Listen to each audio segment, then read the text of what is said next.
What does good mental health mean? And a lot of people wonder if they have good mental health.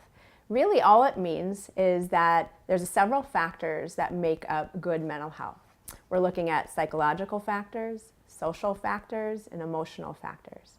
So basically, what we're looking at is how people are functioning. If you feel like you're able to handle your emotions well, the good ones and the bad ones, if you feel like you have great, healthy social relationships, family relationships, that is a really good thing where you're communicating well. So there's a big difference between feeling sad, down, having the blues for a little bit throughout your day, even throughout your week, and having clinical depression. Clinical depression is a medical diagnosis, so it's otherwise termed major depressive disorder. And the difference is that when you're feeling sad, it's usually situational. There's something that happens, maybe a breakup, you lose your job, something like that happens, and it can create a lot of sadness, a lot of even just depression, but it doesn't impair your functioning. You can still engage socially and emotionally. You're doing okay, except you have these moments where it's sad, and once the issue or situation kind of passes, that sadness goes away. Clinical depression, it's really hard to just will it away. This is something that's really taking over your whole life, with work, with families, just feeling really down or hopeless or sad more days than not for at least 2 weeks. And there's a lot of symptoms that go along with clinical or major depression. A lot of it is including physical symptoms, getting tummy aches or headaches, muscle aches or pains. A lot of the times people are really tired. You can't get out of bed. And we're all tired, but really not being able to get out of bed. And you're not enjoying what you used to like. So a lot of people realize, I used to like playing tennis, or I used to like going to the gym, and I just don't get pleasure out of doing that anymore. And that can be really, really frustrating. And it just really continues to cycle. So there's a lot of symptoms that go along with major depression. And it has to last for at least 2 weeks. And it's just really hard to overcome it just by the desire to. I think what's important to know is 1 in 15 adults experiences clinical depression. So you're not alone if you're feeling really down, really hopeless, really like your mood is irritable or anxious even. Anxiety and depression go hand in hand. So understanding the symptoms and knowing you're not alone and that there is support and help for you. There is treatment that actually can work and helps people to feel better. So depression is really a complex medical issue. There's a combination of things that cause depression. Genetics and our genes, DNA, are a factor in depression. Situations, your experiences, environment, if you had trauma or something that happened in your past that was traumatic or stressful. And also just, looking at psychological factors. We're all unique and different in different ways. We all have a different sense of self-esteem. We have different psychological factors that contribute to whether or not we can push through some of the things that are difficult, or if we have a really hard time coping and dealing with things that happen in our life. So there's a wide variety of things, and also just kind of how our brains are created and made up. Sometimes people have a difficult time feeling like I can't just will myself to get better. And a lot of times what research shows is there is impact to the brain with people who are clinically depressed. Their brain is a little bit different. They might have smaller hippocampus, which is the area for memory. Their serotonin or other different neurotransmitters need a little boost. So there is a difference with the brain, and also genetic factors, psychological factors as well. So it all goes into creating that clinical depressive symptoms. Yeah, I think that's an interesting way to put it. I guess the way I think of clinical depression is that there's treatment for it and it can be managed. Once somebody has an episode of major depressive disorder, you really do have to maintain certain lifestyle coping skills, treatment options like therapy or medication, or just lifestyle changes with diet, sleep, exercise. So I think it's something you can manage, something you can maintain. I don't know if I would use the word cured, because we're always impacted by our emotions and our environment. And I think maintain and just kind of feeling like this is something that you can treat is maybe a better way of putting it than cured, because cured means that there's something wrong or there's something broken that we're trying to fix, and there's nothing wrong with you. There's just something that's happening that is impairing your functioning. And I think we're all of our own best doctors. We have everything we need to help ourselves to do what we need to do to get better. And we don't always do that on our own. We need to ask for support. So there's nothing wrong in that sense. It's just things aren't feeling well, things aren't working well, your behaviors, your mood, it's not to where you want it to be. Things are really impacting how you're functioning. And that is very distressful. But you as a person are not broken. It's just needing to maintain good mental health and good wellness. Yeah, that's a great question. And I think for everybody it's very different. And when people start to realize their symptoms are impacting their functioning, a lot of the time it's kind of to the point where they're in serious distress. So when people get to that point of distress, what are their symptoms? Are they just kind of feeling down and blue, just not enough motivation? Or are they feeling suicidal? Are they having thoughts of worthlessness and hopelessness? Are they really irritable? They just snapping at everybody and everything? It kind of depends on the impairment. And so if they're having trouble at work, or they can't go to work, or they have to leave work early, or the family is saying, this is being noticed as a problem, we need to do something. Sometimes the starting out with a medication and therapy is very helpful. Other people say, let me just start with the therapy. Let me just really try to work on natural things. Some of the best medicines out there is good sleep, good food, exercise, nature, learning how to meditate. Those are really great things to learn how to cope with strong emotions. And that in turn can change our brain as well, and allow for our mood to kind of go with it. So therapy alone can be very powerful if it's being implemented. I think what happens is if people are doing therapy for 3 months, 6 months, and it still feels like a struggle, that's when maybe the medications could be helpful in helping give the brain a boost, and so that you can start to implement some of the natural techniques that therapy and whatever your treatment plan allows for would be kind of integrated into your daily life.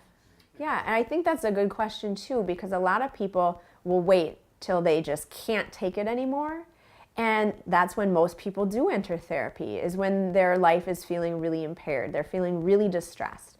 I always say the earlier you can get to therapy for any kind of issue, whether it be anxiety, depression, attention issues, family issues, communication problems, whatever it is, the earlier you can recognize that I think this is causing distress. I think this is going to start to be impactful in my daily functioning in a negative way.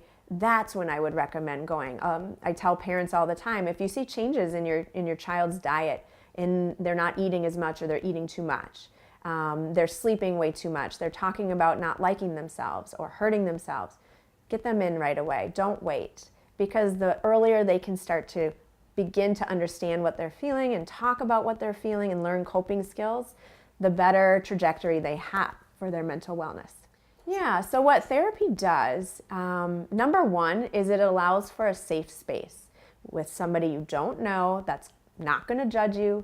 They're not going to tell you what to do. They're going to listen to who you are and what you've been experiencing in a very, therapeutic environment is how I would put it. A very safe place. And that relationship that can be created after, you have some time to feel comfortable is a huge factor. Feeling safe with somebody and telling them how you feel and feeling like you've been heard, that alone is half the battle in therapy. So definitely find somebody you can talk to that you feel comfortable with, that you feel understood. And that right there is really important. And then what we do, we all have different theoretical orientations and different training, but in essence, what we're trying to do is help people gain insight to how they feel. Talk a little bit about their past or their family, how they are in relationships, and then try to learn different coping skills, learn different communication skills. How might you interact with your child or your husband or your wife or your partner in this kind of way or in a different way? How might you be able to talk to your children in a different way and help them through and cope with their own issues while you're coping with yours, or however it might be. We work with families, couples, anybody who really needs that extra support. And it takes a lot of courage to seek help. A lot of people think, oh, I'm going to be strong and tough it out. I'm going to figure it out on my own. What we've learned is the people who do come to therapy, the parents that do bring their kids, or the individuals or the couple that goes, they have a lot of courage to be able to go in and say, I'm not doing this well on my own. I need help. I need support. So the earlier you can get in is really going to be the most beneficial for the long run. And sometimes people need to go in for a little bit and they feel like, okay, I got this, I'm doing okay. And then a year later, 2 years later, something else happens, or they, different changes in life, they kind of need a tune-up. And how can I, reestablish my positive mental health and my wellness? And seeking therapy is a really great option. Suicide is really the 10th leading cause of death, the 10th. And in Minnesota, it is on the rise. It is bumped up by about 40% in the last many years. And that's a report from the CDC. And in Minnesota, our fellow community members, our family, our friends, if you ask somebody that you know, if they've been impacted by suicide in some way, you will be shocked to hear that they knew somebody, so-and-so's brother, so-and-so's sister-in-law, so-and-so's child. It is so prevalent that we just can't sit back and not do anything about it. Not talking about suicide makes it worse. When we talk about it with somebody, when we can say, I wonder if you're feeling this way or thinking about it, it doesn't make it happen. It doesn't make it so. So if we can actually find our voice and notice that somebody's having suicidal thoughts or might have suicidal behaviors or tendencies, or we're just noticing those symptoms, it's important to say something. Yeah, there's a lot of warning signs.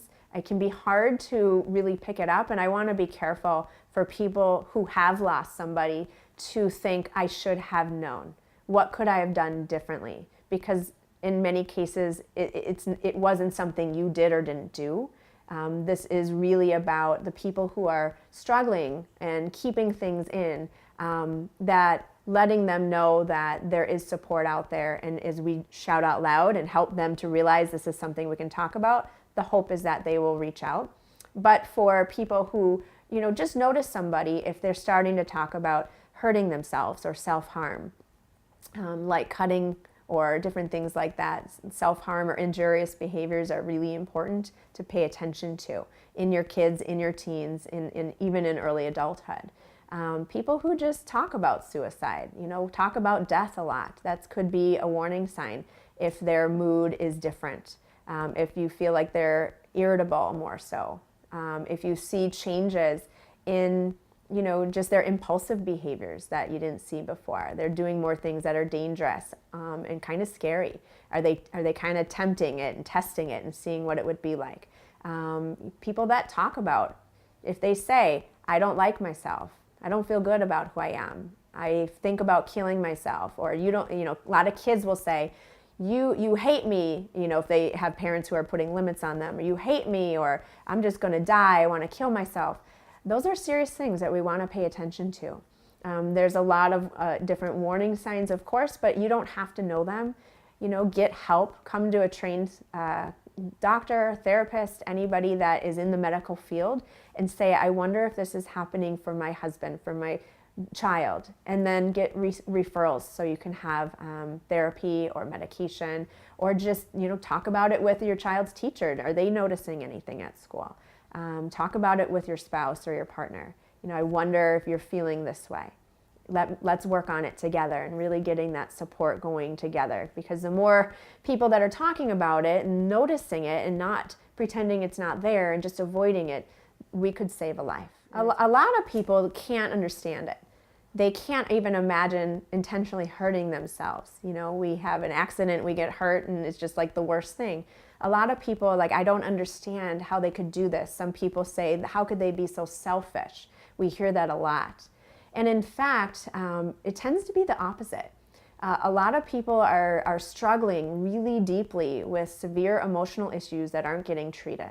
And that emotional pain is so hard to bear sometimes that they feel their life here on earth, I guess, would be better if it wasn't here, that they didn't have to deal with it, that their family or friends didn't have to suffer a burden of whatever it is they feel they're going through.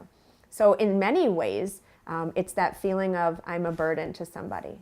Having so much emotional pain, they don't even know where to begin, that it's just so overwhelming. And then a lot of research also shows that people who just have a higher pain tolerance, actually, they have that ability to tolerate pain. Because when we think about it, if we think about this act, it is really about inflicting pain on yourself in some way. And what they've known is that people who have attempted or completed suicide might have a higher pain tolerance, and that they just don't feel it the same way. They just have more impulsivity in those moments, and they say, it's okay, I'm just going to do what I need to do to allow other people not to have that burden. People going through medical issues, sometimes it's not about anxiety or depression or trauma.